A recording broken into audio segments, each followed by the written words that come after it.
Hey, ask Eliza anything. It's time to ask. Ask me all your questions. I apologize for the way that I sound. I don't normally apologize for this because women speaking. So shrill. When I tell you I had a cold, nobody wants to hear about somebody being sick. But I just have to tell you as like a public health announcement, the cold that I had last week knocked me off of my feet. I get sick. I'm a touring comic. I got sick during my pregnancy. And I think as women, we're so used to just doing things while we're sick. The amount of shows I've done with congestion or like a sore throat, this thing stopped me dead in my tracks. And I was like, this has to be COVID, which like you don't think about anymore. Or the flu or Ebola or the plague. And I went to the doctor and I got tested because I'm a good citizen. It was just rhinovirus. And so many people in LA are sick right now. And I just imagine this like this blue snotty rhinoceros just like goring people, just running into banquets and like City Hall with like its giant horn and just up the ass, in the face. People just get left and right. And I woke up the other night and I had to sleep with my head back because my nose wouldn't stop running. Oh, so you weren't just drowning in your own snot? I woke up because I thought there were bugs on my face and it was just snot streaming down my face, my neck, my back, all into the front of me. And it just like teeming, like brimming with snot. Couldn't get it to stop. Finally I tried to be like gentle with it. Like, you know what? I'm going to let this run through my body, build up antibodies. And I was like, we're taking a Z-Pack. I had my brunch of moms on Saturday. I was like, I've got to be ready. And the voice is like the last piece of the puzzle. It's just not coming back. And I took a Z-Pack. This is my first time this has happened. I have cystic acne all over my face. You think from the Z-Pack?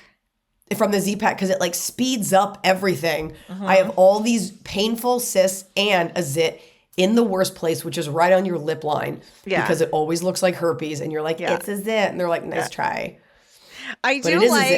I like that you didn't pull like a Barbra Streisand. You were like, no, I'm still facing this side of my face to camera. I'm just letting you know. Yeah. But like, that's the worst when you open a can and the tab doesn't open it. No, I'm telling you. Well, now I just have to like slurp it. Things are just going tough. Okay, I want to hear. I had thought in my mind, even though you kept saying it was Saturday, I was like, I think Sunday she has time to recuperate. Because I was worried about you being ready for your show. Were you ready for your big show?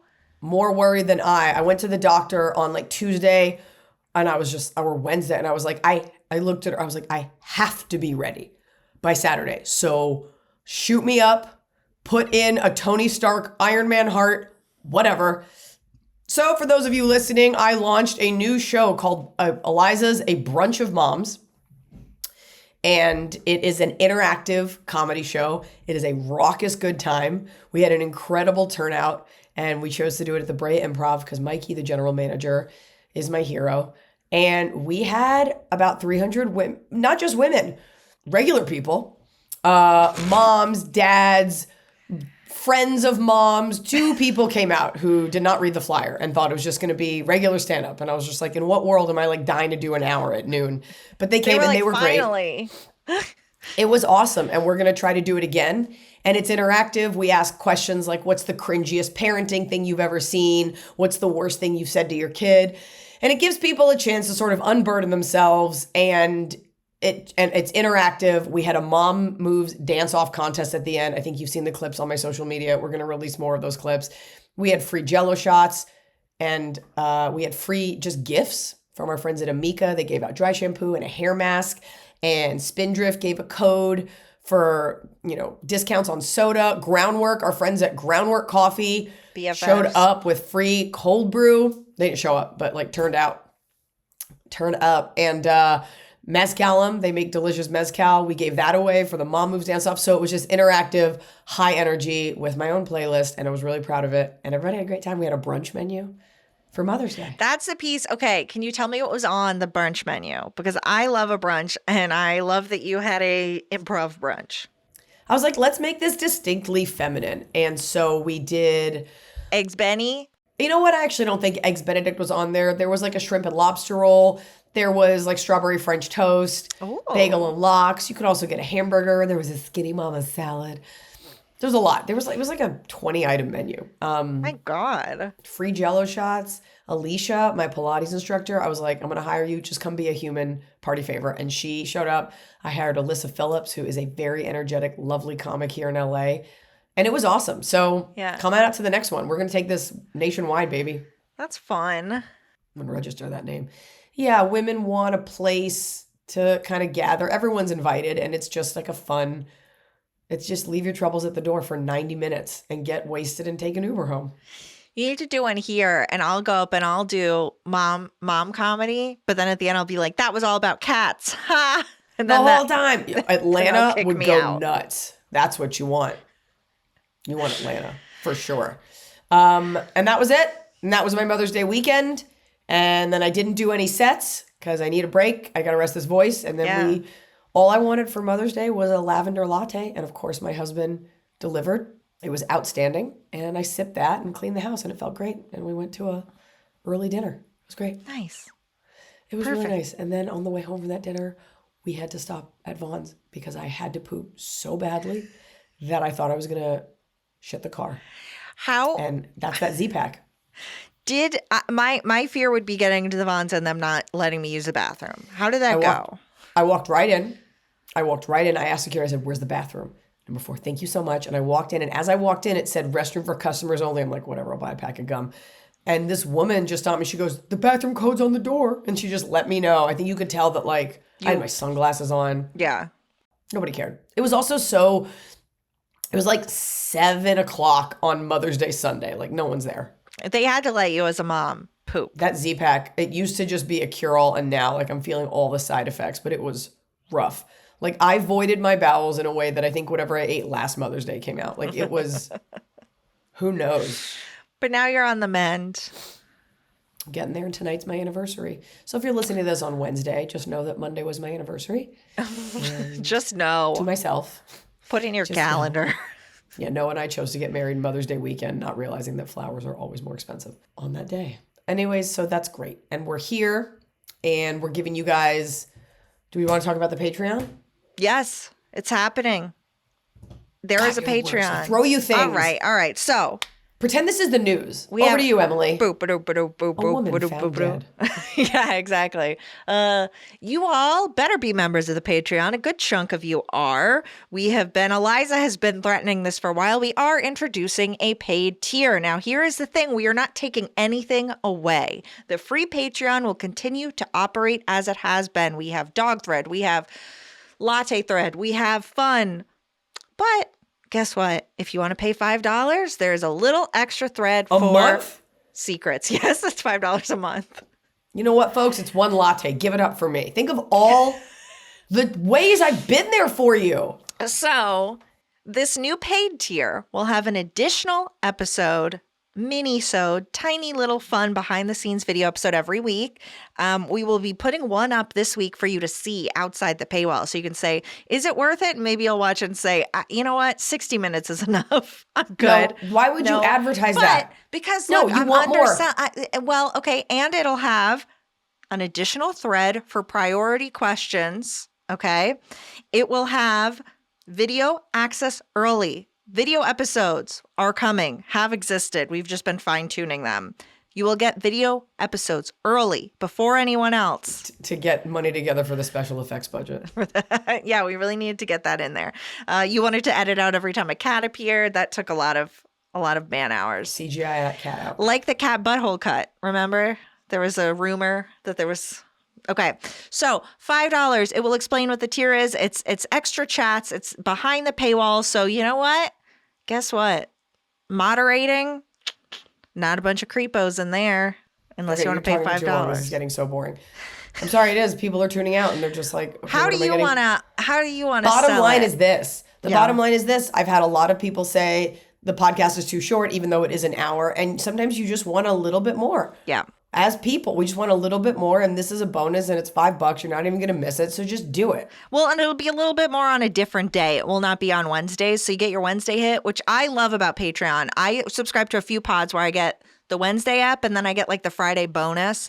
A little bump. Yeah, little like key a bump little on your Friday. extra, a little extra. Yeah. And what I'm looking forward to about this new way to stay connected to you is that it's more interactive. So you tell us what you want. If you're like, Eliza, I want to know how you made that dinner that you would never make. What was that outfit? Hey, Eliza, I want to know, what did you really think about something you did? You know, and short of totally trashing a celebrity that I probably will have to work with one day, we're going to give you very personal details. You want to see a picture of something? You want to know what goes into my life? What goes into it? I mean, also, Emily's life is free. genuinely, there will be the option. Like, if you have things you like from other Patreons, we want to hear it because we want this to be something you feel is additive to your life. Yeah, someone was like, what's the recipe for that lavender latte? If you subscribe to that Patreon, we'll give it to you. We'll give you all the questions you put in the comment, like recipe, please, details, please. It's in that Patreon. That paywall's going up. Yeah. And next stop, OnlyFans. Hello, Eliza and Emily. Jules from Columbus, Ohio here. Background. The person, 28, female, who I used to consider my best friend, has had a boyfriend for about 1.5 years now. During this time, she has never told me one positive thing about him. When the red flags piled sky high, and quite frankly, I was tired from hearing about how much he sucked, I was honest with her. I voiced my concerns, and I did say I thought she should break up with him. She has a daughter who is 6. The boyfriend is not her daughter's father, nor is he interested in being a father to said daughter, from what I have gathered. Awful. Awful. Not that he doesn't want that she's with him. Yeah. Awful.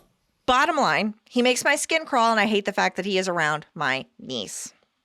After I said my piece, she ghosted me for months. I was heartbroken and pissed, but eventually I did come to accept it. I know I did the right thing, and I don't regret my actions. Good for you. Good for you. Fast forward to a few months ago. I don't follow the boyfriend on social media, but he's an idiot with a public Instagram account. It's been the gift that keeps on giving. He posts moronic Instagram stories constantly, but this one stopped me in my tracks. Wait, can I say something? Yeah. Do you look at it? But this is why you need a burner account, so you can look and he doesn't know you looked. Mm-hmm. I know. I'm like, if you're looking at his stories, he's seeing you. Don't be on. That's right. That's my advice to all women. Get that burner so you can look at content scot-free, no strings attached. I've attached a screenshot, so Eliza, I will forward this to you. It's a picture of a pair of pants that have images of the Twin Towers burning and exploding on 9/11 on them as black smoke fills the sky. The caption is, NGL, not gonna lie, these go hard. I felt as if he's just dumb. I had been punched in the stomach. I've recently returned home from a trip to Israel. I've walked through a devastated kibbutz community near the border as bombs shake the ground and black smoke billows in the distance. Kibbutzing is what you and I are doing right now. A kibbutz is like a place where people live and farm. I've come face to face with the aftermath of carnage that is straight from the pit of hell. My boots have touched the blood-soaked ground of the Noah Festival. My ears have heard the firsthand accounts of survivors and those who were kidnapped as relayed by family and friends, and my eyes have cried tears over the graves of soldiers much younger than I, one of whom... Shut the fuck up. We're in the middle of talking about 9/11 and October 7th. Shut up. One of whom his last words being, "What? When I am dead, someone must take my place." Emily. Needless to say, my tolerance... It's a Wednesday. Needless to say, my tolerance for making light of terrorism in any capacity is non-existent.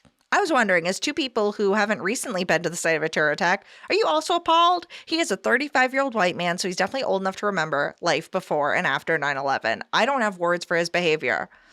Also, she's like never leaving him, right? As a black single mother to a mixed child, she saw this and thought to herself, nope, I'm sticking with this gem. I guess it's game over, right, Eliza? What's the question here? Thanks for listening. I look forward to your feedback. Single love always, Jules, 29, female. So she's asking, as both of us not having recently been at the site of a terrorist attack, are we appalled? And my answer is, he's an idiot.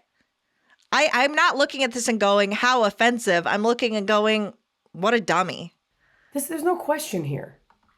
Yeah, the question is, does she get further involved with this friend? She's like, she clearly wants to reach back out to the friend and save her, but she's like, she's beyond saving, right? Didn't she say something about a cousin? She said that this person was considered her best friend, but she called the person's daughter her niece. So I think they were very close. Some women don't want to be saved, and this woman's in denial. The guy is an idiot. And from the looks of that post, which we can post on the paid Patreon, if you want to get a look at those pants, It doesn't look like he owns those pants. It's like, it's almost memey. Like It's just he a almost, meme. Yeah. Like a meme, right. And He's just "These go sharing hard." something he saw online. He just wrote something dumb. I mean, he didn't really do anything wrong. His caption was dumb, but he wasn't like, "I love 9/11. I'm so glad this happened." What are you asking? You're really asking. You're like, my friend who's a single mom is with this guy who's an idiot who wants nothing to do with the daughter. You said your piece. This woman stopped talking to you. Yeah, you can reach out to your blue in the face, but she's gone. Yeah. She's going to be with this loser. She's going to make it like you've done something wrong. What the 9/11 thing is irrelevant. The guy sucked before it. He sucked after it. He's just going to continue to do things. I would just not look at this person's page because I think it's going to infuriate you. Yeah. I mean, I think it's worth sitting down with her if you want. And she'll be like, look, like nobody wants to be with me for whatever reason. And I've got him and that's enough for me. And this woman's going to have to pick up crumbs because that's the way we treat women with kids in our society. Plenty of people get divorced or have kids and find someone else, but there's something about her that's broken and this is what she wants. She doesn't think she deserves better. And you can spend all the time you want trying to make her see that. But if she's going to stop speaking to you over it versus listen to rationale, like, what do you want to do? Spend all your time trying to fix her? At a certain point, you also have to go, okay, yes, I understand this person was your close friend, but she's with a man who doesn't want to be her child's father long term. Like, she's not a good person right now. And she might not be a good person in general. Yeah, we get these kinds of questions all like, how can I make my friend see? You know, it would be different if you guys sat down and she was like, I know he's not great, but, you know, and I told you that in confidence or whatever, and I don't know how they are together, but not everybody can be saved. And some women, and I actually talk about this in my act, like it is a genetic mutation to date losers. And some, like, just like, I don't know, being colorblind is a genetic mutation, you know? And some women just date losers. And this is the best that she feels she deserves. So that's what she's going to get because she has low self-esteem. And you will exhaust yourself trying to like pick up the pieces. You can try to be there for that kid, but like she's just, if it's not this loser, it's going to be another one.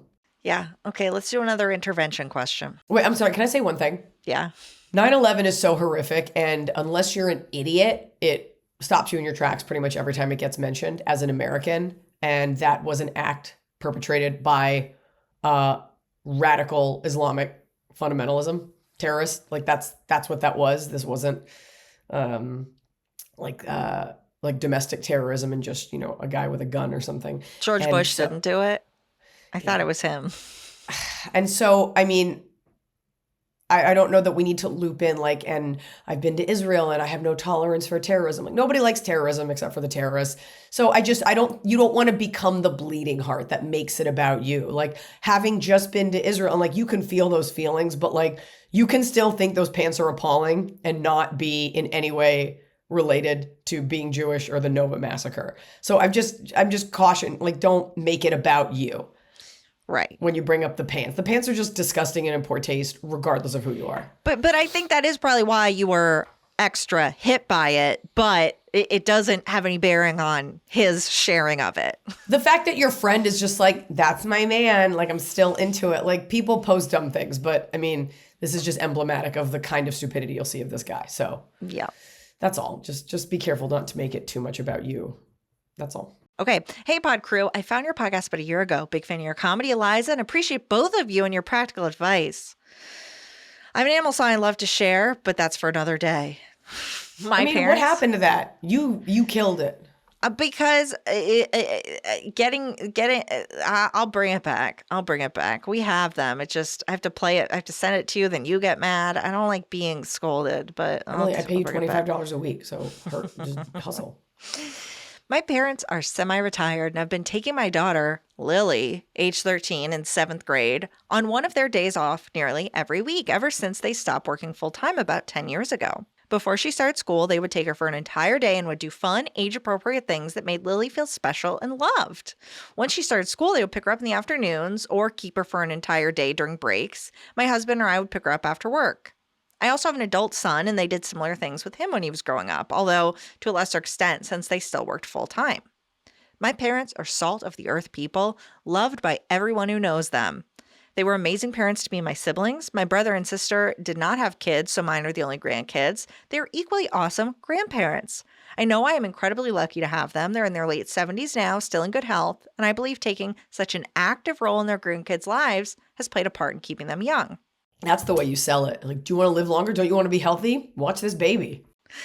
My husband and I are now in the process of a divorce, and it's amicable, thankfully, but even so, Lily still has days where she struggles. Add to that, she's 13, and, well, we all know how much middle school sucks. Need I say more? A couple of times now, when I've picked Lily up from their house, she's been in a noticeably bad mood and can hardly wait until we get to the car to start unloading.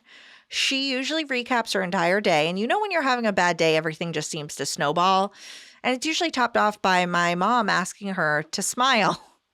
I remember my mom doing this to me as a kid, and it always felt so fake and never had what I'm sure was the desired effect of putting me in a better mood. I hated it. And as a woman, I don't have to tell you how it sends me into orbit when someone tells me to smile. Into orbit is funny. I've always taught Lily to advocate for herself and her body, so I told her when Grandma says that just to say, I don't have a genuine smile to give you today. Sorry.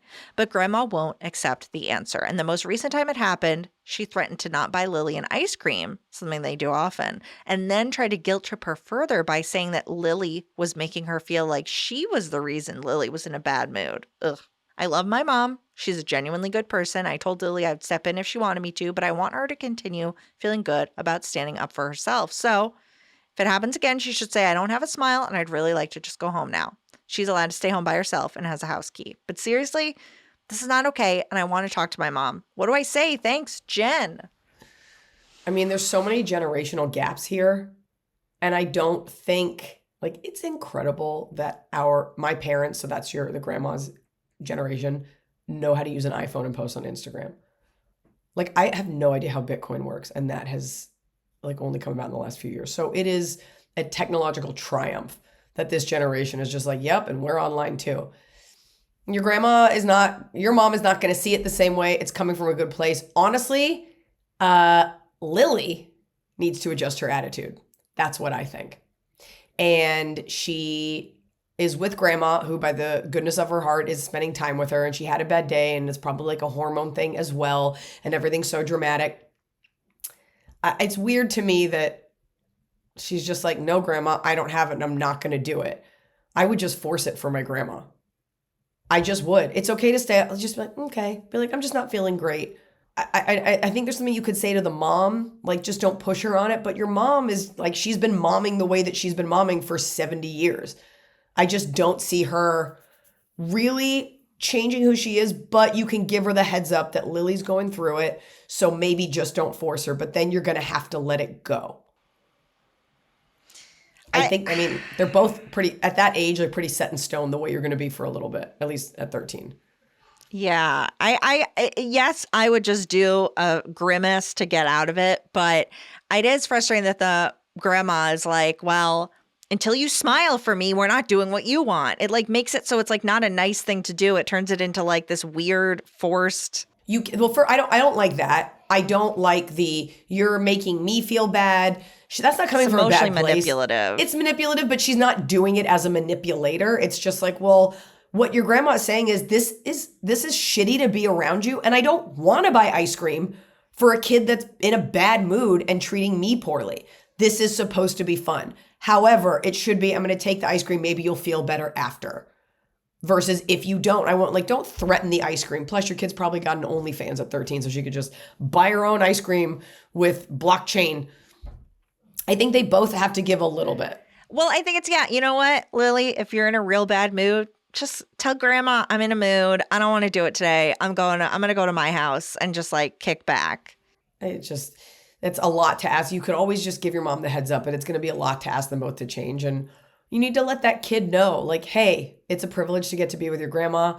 It's not right that she said that, but like, these are miles apart generationally. And like, you don't get to be in such a bad mood that you're miserable to be around, and they're going to be like, but I'll still buy you ice cream. This is so fun for me. Yeah. Like, okay, the trade-off is the joy of spending time with your granddaughter, who is a joy, not miserable. And I'm like trying to like squeeze a good time out of you. All right, go be alone. That's okay. It's also okay that she wants to take time to herself. Yeah. When you're ready, you can come back. You don't have to smile, but This has to be mutually beneficial. Yeah. Yeah, I think that's fair. Confessions. Confessions. Okay.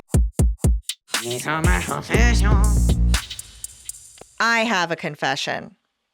I have a horrible roommate who is refusing to move out without a massive disturbance. He has made things miserable since he moved in. On top of it, he stinks. Well, as usual, I had to wash all the household dishes in order to make dinner yet again tonight.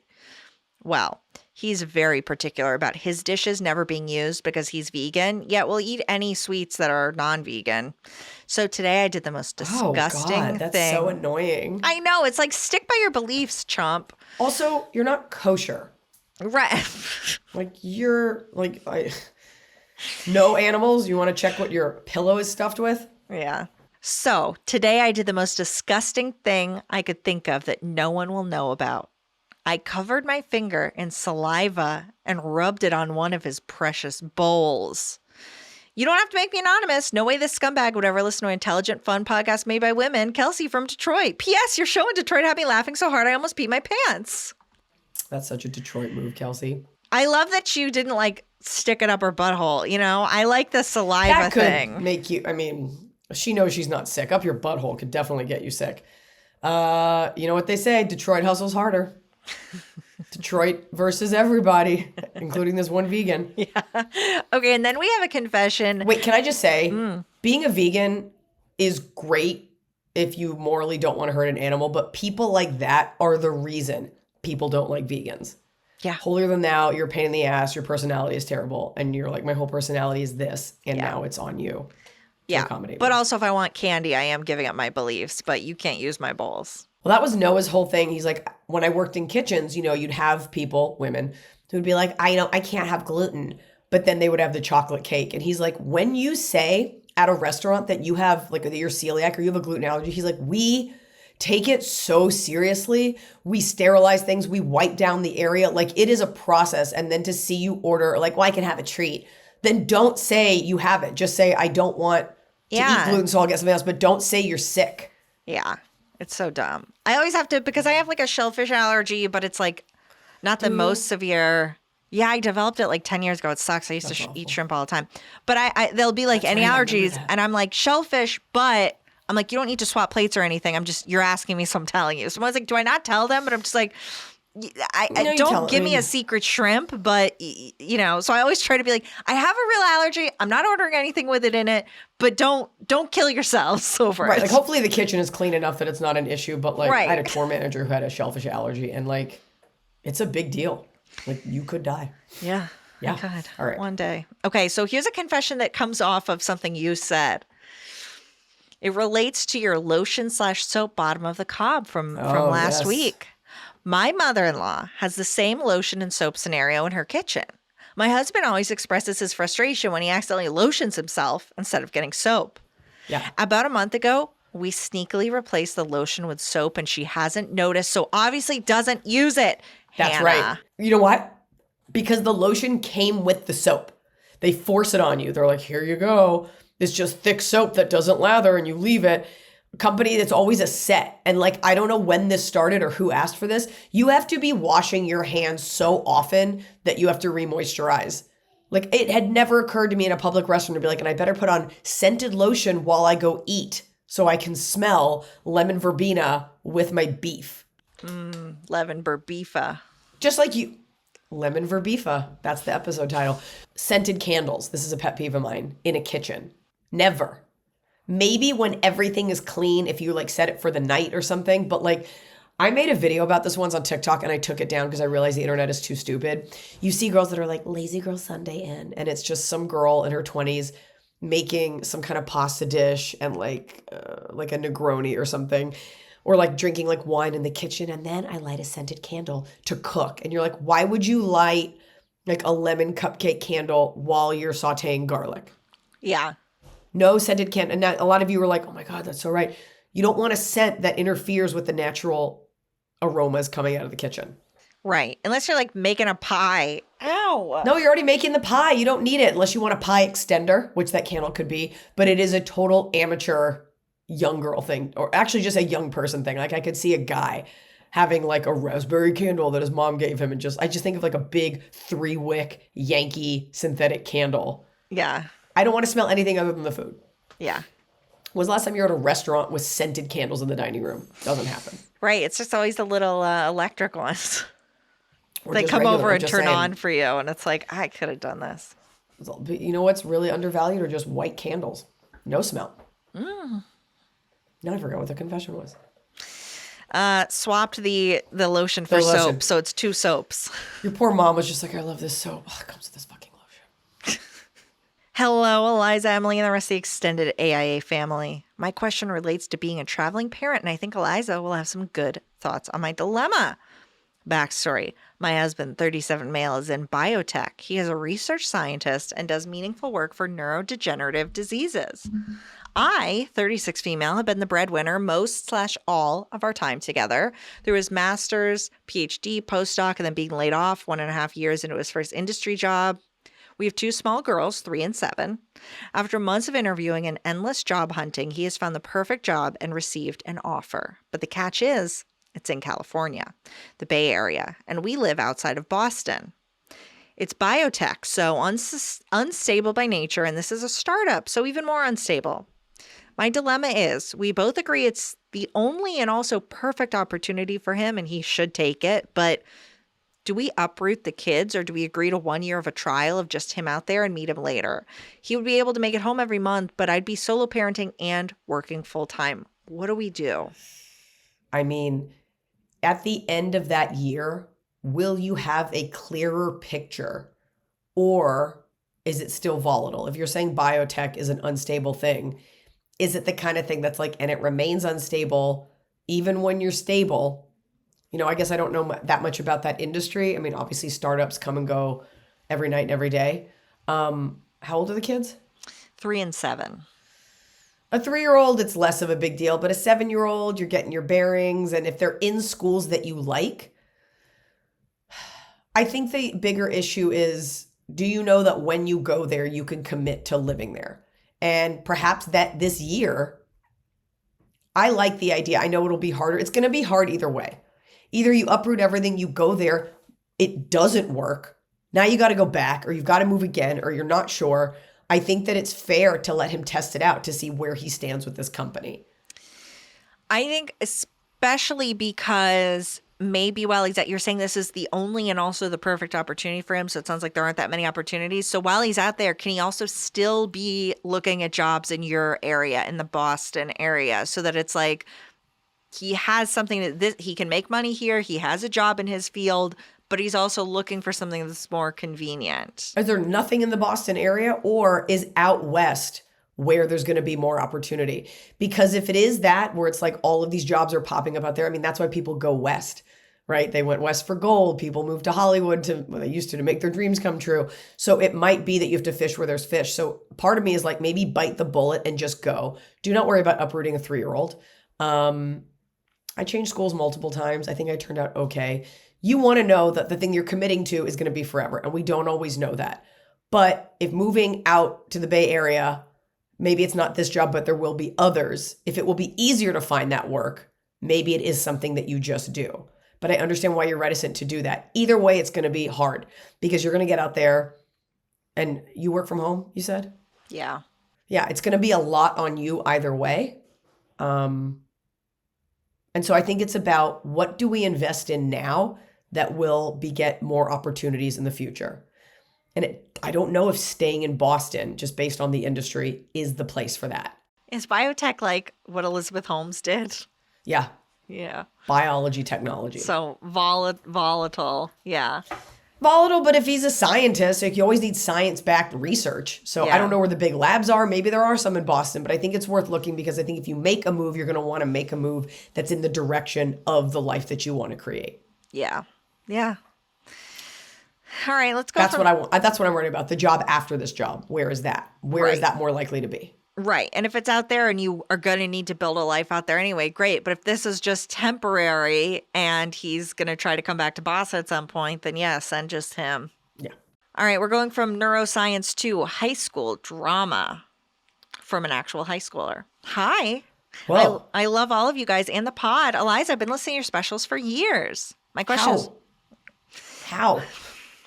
I don't know if they were allowed. My question is pretty ridiculous, so I hope you enjoy it. You can call me Suzanne. You're Suzanne? Your name's Suzanne and you're in high school? No, it's a pseudonym. I know, but where'd you get that name? Who told you? She was like, what do I pick where no one will ever know it's me? Not even a Susan, a Suzanne. Suzanne. I'm a waitress at a diner. I, 17 female, have 3 very close friends. My 2 best friends from middle school, basically my sisters, and 1 very close friend from high school, 19, male. I'll call him H. To begin with, I think I am very good at keeping secrets. I'm pretty easy to talk to, so people tend to tell me their secrets, and I'm used to being stuck keeping them. I believe in non-interference as a general rule. Even when sharing information might be helpful, it's none of my business, and I don't want to get sucked into drama. There's just one secret I don't know what to do about. H has not had a girlfriend in over a year. Which is an eternity in high school years. He's 19. That's a fourth of your time. He should be in college. He's an older senior. Okay. Now this is in May. What? So H is about to graduate. I don't know. She's 17? She's 17. H is 19. Okay. H has not had a girlfriend over a year, but for at least that much time, if not longer, he has been friends with benefits with his best friend, A, female. Okay. I have recently become friends with A, and she told me about it in a very emotional moment while she was in an awful fight with H. Okay. I'm just writing this down. This is in no way my business, and I can't stress enough that I do not care. The only issue is that H would be extremely upset with both me and A if he knew that she told me. He is a That they've been hooking up? Yeah. A is your friend as well? A is a new friend. H's very good friend, and our question asker, Suzanne, has only recently become friends with A. Right, so she's not of the original 3. With Suzanne, it's H and then 2 other girls who I don't know if they've into this yet. Okay. Now, this is a no way, blah, blah, blah, blah. He's a pretty private person, would definitely feel betrayed by A. I believe in telling people what they should know and not telling people what they don't need to know. So it's frustrating that A has put me in this position where I am now keeping a secret from one of my close friends when I want nothing more than to be honest with him. What is the big deal? I know no good would come of spilling the secret. He would be angry with A for sharing and me for keeping the secret. And it would be on me to deal with 2 unstable, volatile people who are upset with each other and both turn to me for support. It's happened before.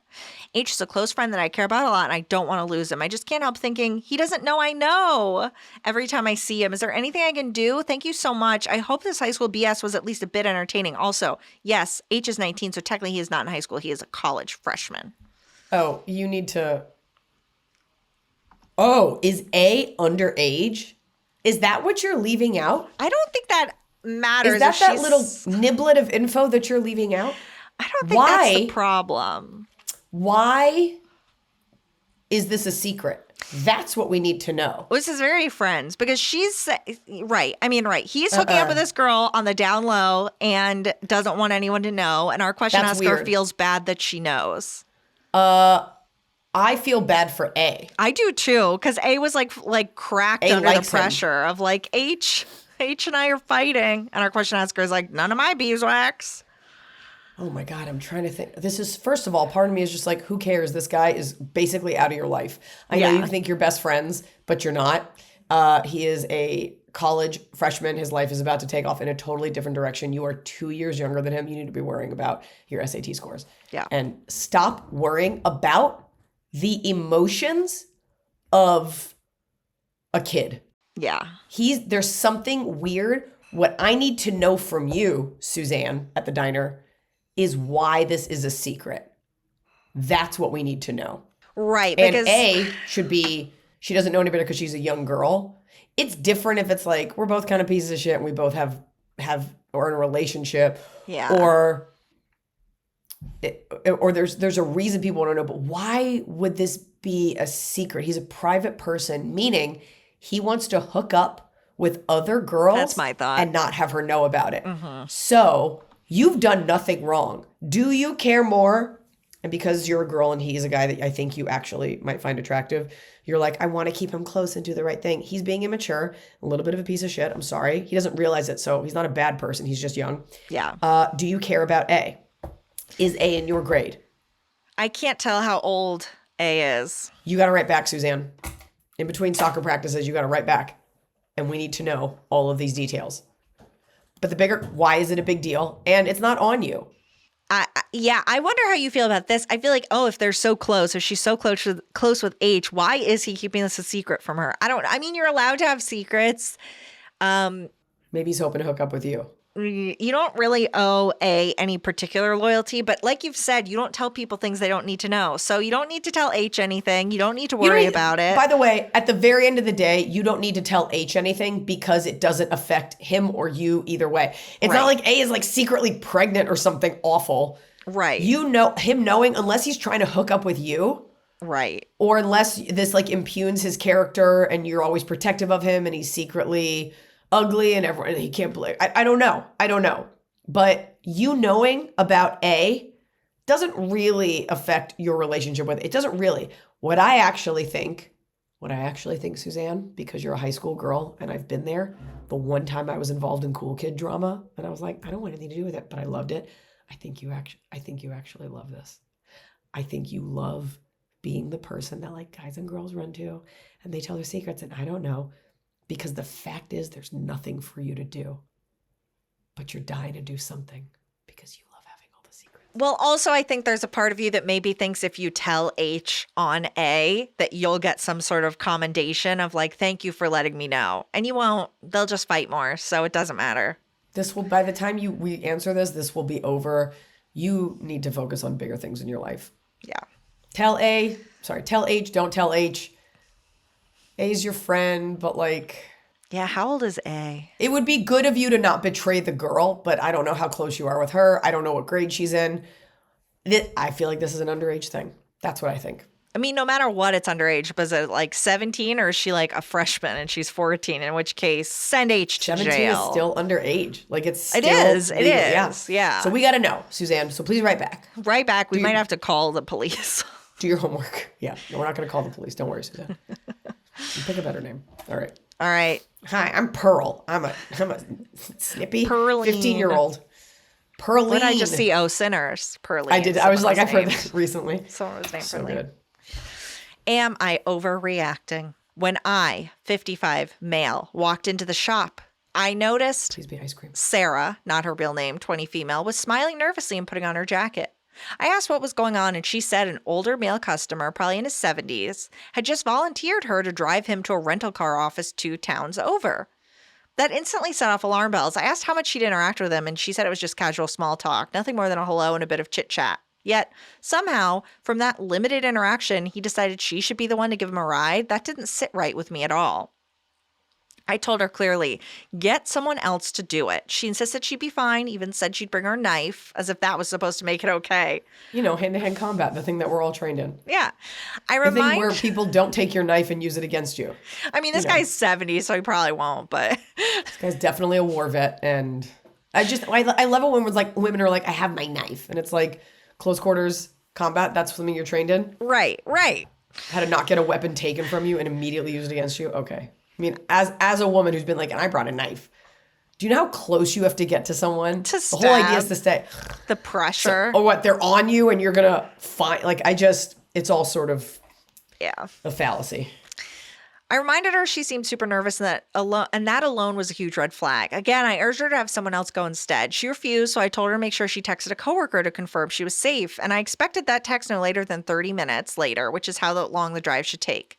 After she left, I raised the issue with our HR person, someone who's normally a strong advocate for women's safety, but she just called it a little weird and dismissed it. Another coworker chimed in with, we have his name and his vehicle. Why would he do anything? I pushed back and said because he's a man and because having his name doesn't prevent him from doing something in the moment. They told me I was overreacting. What makes it worse is that this guy has called the shop and speaks to the owner. Since the owner usually has him on speakerphone, I hear the conversation. He always makes a point of saying things like, with Sarah's approval or Sarah agreed. It just adds to the unease. The owner laughs it off, which makes my skin crawl. Maybe I'm being protective, but to me, this wasn't overreacting. This was spotting red flags and trying to keep a young woman safe in a situation that was already outside normal boundaries. I'd rather be wrong and cautious than right and too late. Now, Eliza, the reason I'm bringing this up after our last girl is because I want your take on how involved we want men to be in our safety. And I think this is a good amount of getting involved. Like, this is when you see something, say something. Yeah. Look, she's in her 20s. She's Yeah. not 20, right? So Yeah. she's an Well, no, adult. she's 20. Oh, she is 20. 20. Look.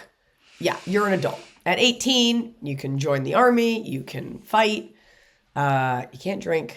Can't rent a car. But you are a baby. Yeah. You are a kid. Brain's not fully And formed. it's funny. I asked my daughter, who's 3, to like do me a favor the other day, and she couldn't do it because she's 3, and she's like, I don't know how to do that.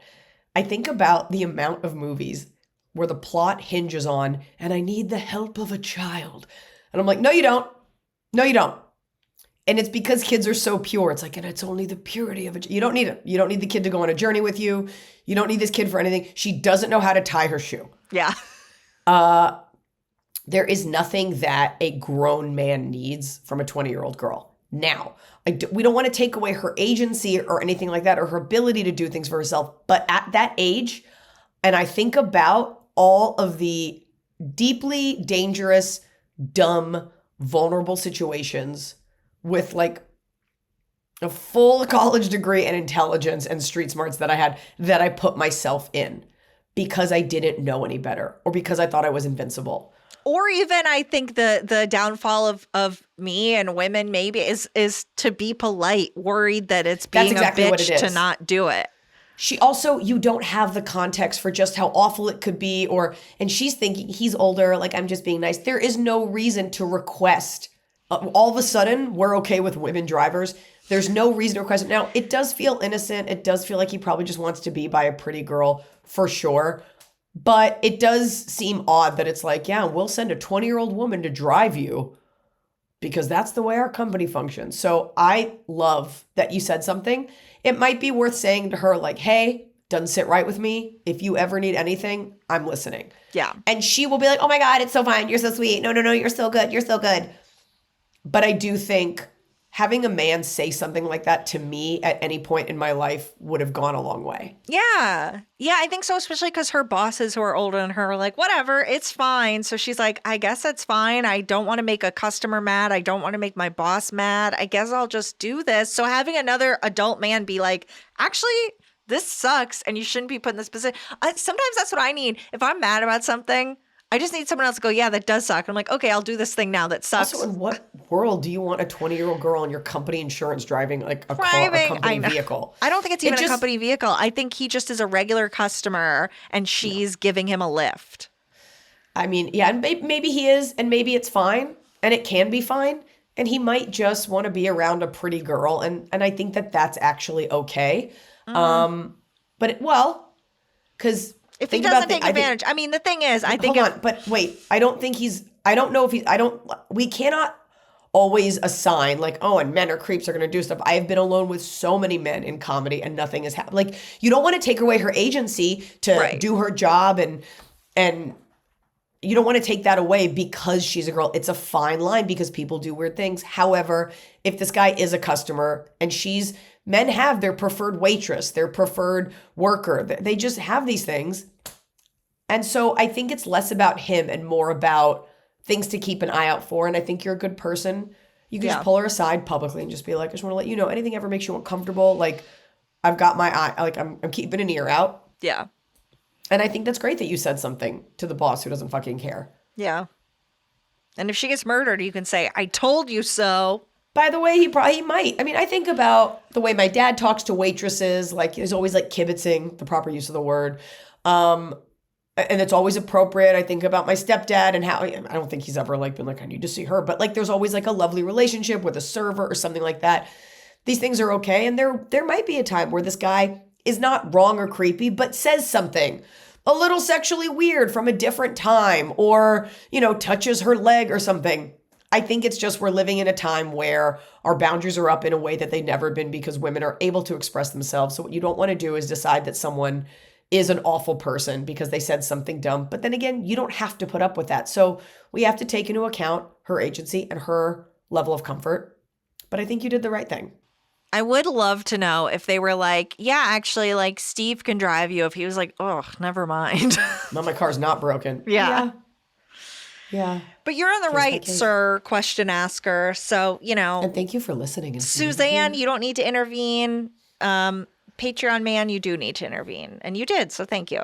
Now it's That's time the right thing. Yeah. for cobs. Oh my God, kill me. It's the top with a cob. We're doing it right every day. You just take a bite, top of the cob. Starting with bottom. I didn't go, but I think it has become my bottom of the cob is a county fair. You didn't even I saw the go? billboard. I saw the billboard for the LA County Fair, which is in Pomona. You're a hater.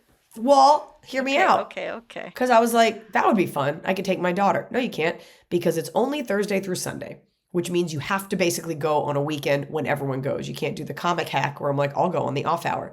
And it starts at 11. So you can't go early. You got to go right when it's heating up. But all that aside, even if you could go at 9 a.m. on a Monday, I think that they are an antiquated thing that will start to fade, because the county fair used to be the place you could go where you could see things that you didn't see normally. You could eat foods that you wouldn't have access to. And because the internetification of everything, like I can get a deep fried Oreo pretzel. Like I can get these things kind of whenever. Oreo pretzel. It's hot. They're always on like a blacktop in a parking lot, and they're very expensive. No trees. Just no trees. Heat.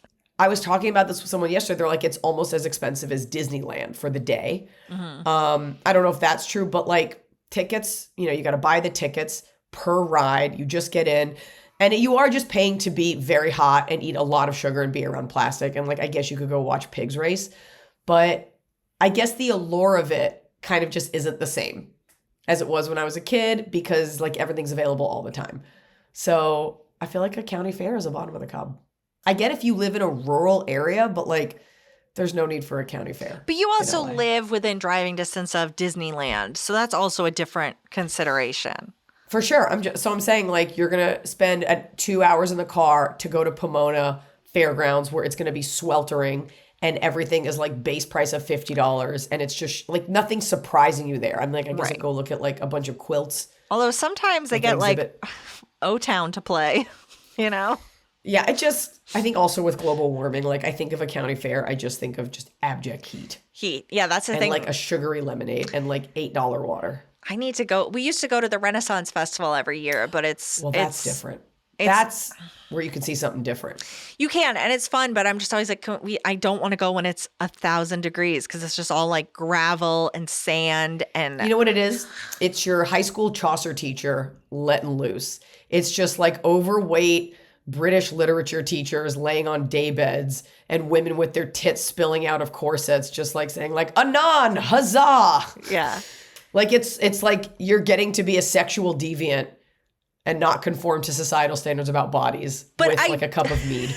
I do love at the Renaissance Festival and at conventions, like comic conventions, there's always like a few people, usually couples, that are just a super hot man and woman in really good costumes, where it's like, I don't know if you're even into this. You just look good in those costumes, and this is a nice day for you. I have gone to the LA Renaissance Fair before, and it definitely is kind of like, or just wear whatever. Yeah. Like people just kind of show up in whatever, anything fantastical. I'm like, so not the Renaissance necessarily, just you're a futuristic elf? Yeah. Okay. Yeah. Okay. I paid $80 for these elf ears. I got to get some use out of them. Oh, cool. You're just in a full skeletal costume that's designed to be off-putting. Cool. Okay. You're not even the Black Plague. Okay, cool. No. Okay. All right, we got a bottom of the cob. Hi, Eliza, Emily, and AI All-Stars. Thank you so much for your comedy in the podcast. Seen your show in London last year. Met you for about a second. Please do another European tour soon. Here's my bottom. I know. I just got back. I know. Okay. I am. Eastern Europe. Yeah, get over to Chechnya. Get over there. Hop that train. I was a guest at a friend's wedding on a famous Aegean island recently. It was a magical celebration in a stunning place. At least it could have been. But the incessant photo taking was so bloody annoying it threatened to ruin the whole experience. Even during the vows, the only time the couple had asked everyone to enjoy the moment with them, not take pictures, leave it to the wedding photographer, there were at least a dozen idiots whipping out their iPhones for the money shot of the bride walking down the aisle, a video of the first kiss, and a selfie of themselves looking on. From the moment people were greeted at the venue to the last bite of cake, the fucking phones were out. The first course of action for half the guests was not to introduce themselves or admire their stunning, lovely, decorated surroundings, but to immediately start posing and editing. From above, we must have looked like self-obsessed half-wits who have never been to a wedding or seen themselves on camera before. Don't get me wrong, I'm as addicted to my phone and documenting my lunch as most people, but this wasn't the moment. And these were people in their 30s and 40s with demanding careers and kids, not overexcited teenagers. I feel the obsession to document their own presence at the event makes it about them, not the bride and groom. Takes away from the intimacy, the ability to be present, the moment. Instead, you feel like an extra on a film set and everything's a prop. Can't wait to hear your take on this. Lots of love from the Netherlands, Alex. Alex, I agree. I will tell you, as someone with mom brain, I have to document it. Otherwise, I won't remember that. I think being present is overrated because you always forget that present moment. But I agree with you. And I do hope that there's a movement in social media. Maybe it will be brought about by Gen Alpha, where it's about living in the moment and not documenting yourself. I will say, having taken Instagram off my phone, I kind of care less about sharing all these menial things. At the end of the day, I'm like, okay, I'm like breaking my back to take a picture of this so someone can like grunt out a like on the toilet. I think it's a realization you have to come to on your own. But yeah, it is gross. It is gross. And it never breaks the internet. The selfie while the bride is in the background is so lame. Yeah, I think taking a picture later, like at the reception or whatever, but I think anything where you're like, I'm in the chairs waiting for her to come. That's so gross. Oh, here's the bride walking down the aisle. I also think there's an element of like you're taking there, like in the day of social media, you understand the importance of a first post. So you understand she should get to post her own money shot, sir. I have a joke from a very, very long time ago about how people will take pictures and they don't have the balls to be like, look at my body. And so instead they're like, look at the grout work on these tiles behind me. We all take humble brag/brag pictures, but I do enjoy reading posts where it's like, come on, you know this is about how good your boobs look. You know this isn't about gratitude. You know that this was to show, look at this expensive wedding that I'm at in Greece and I'm here, versus like, oh my God, love wins, you guys. I enjoy looking at that because I'm like, at least be honest about it. You want to take a picture after, that's one thing, but like, I don't know. It's like when people take pictures on planes and they leave just enough room to show that it's a first class flight. Yeah. You're just like, you know, you wanted us to know you bought that flight. That's what this really is. You know that is. That's what that is. Right. Unless you fly it so much that you're like, I didn't even think about it, which is never the case. My bottom is... No! My bottom is there was an earthquake here. Really? Yeah. Just in your house? Just in Saturday. your bathroom? Oh.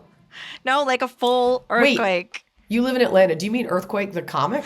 No, a full okay. actual earthquake. My bed was shaking and I was like, God. what? I woke up, the bed was shaking. I was like, am I losing? Is this it for me? I'm losing it?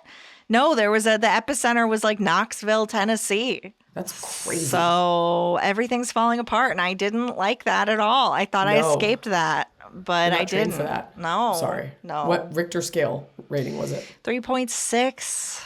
That's not small. No, it's not huge, but it's not. I mean, it was probably a solid, like, the whole bed was like vibrating, and I was like, what's happening? Okay, Is this an said earthquake? vibrating. So the bed was vibrating like magic fingers. Shaking. Okay, Quaking. Quaking. One might describe it as quaking. Well, quaking. Top of the cob. I'm moving on. Top of the Your cob. Weird sexual story. Top of the cob. Yes. It's a top turn bottom, but Oh, boy. Instagram or the internet showed me something called a Scottish wild haggis. Is that a food? It's an animal. And I was like, if you Google it, I was like, oh my God, this is the cutest thing ever. Not unlike the quokka from Rottnest Island in Australia. I was like, oh, it's just like a hyper regional animal. How adorable. And I looked at all the posts about it. And it's not a real animal. Oh. It's like a snipe. Like when you go snipe hunting. I'm sorry. That was a bummer I'm to sorry. find out. Because it looks like a little Lorax. And I was like, oh my God, I'm going to make this animal my personality. And it wasn't real. And the internet got me. It sucks when they get you. They did. And I'm usually pretty good about it. Yeah. They got me. Yeah, it happens. But my top was that for a moment, I believed I lived at the same time on the planet as the Scottish wild haggis. That was close. That was a close one. Yeah. It's no bedquake, but it felt really good. All right, we got a top of the cob that is Oh, top of the cob. I had a long, terrible day, and cooking dinner was the last thing I wanted to do when I got home. Then I saw a notification of you, Eliza, and Noah's interview that was uploaded to YouTube, and it came to me. Crowdy beans! The crowdy beans recipe from Noah's cookbook is hands down in my top 3 favorite meals. Any day that involves crowdy beans can turn a bottom of the cob day into a tasty top of the cob kind of day. I love that. It's so satisfying to eat. And she also asks, I need to know, will there be more bean recipes in his next cookbook? So Eliza, put in the request for more bean recipes. Well, it's a grilling cookbook, so probably Oh, not. so not but that one. There's always beans. You can always have a bean conversation with him. He doesn't check his DMs, but anything I can pass it on to him. Pass along bean love. My top is checking off tasks that are like real stuff where you're like, okay, I'm getting things done, but it's not just I checked off the piece of paper. It's like, no, I got this and this done. Finally, take them off my list. I'm done. Ugh. I got a few of those done this morning, so it felt good. I feel that the second we're done yapping here, I'm going to go tick off tons of emails. Yeah. And then I like to have a solid chunk of time where it's like, and then I can go for a drink for my anniversary. Oh, yeah, that's nice. I asked for a girl dinner. Like, I want to eat like some anchovies and some olives and have a glass of wine. Like, I don't want like a steak. I want niblets. I Yeah. want to wear a strapless bra and a tank top. Yeah. I want to be home by 9. I That's a want to watch perfect Cheers. night. Yeah, we're Yeah. watching Cheers, tail to snout. Oh, wow.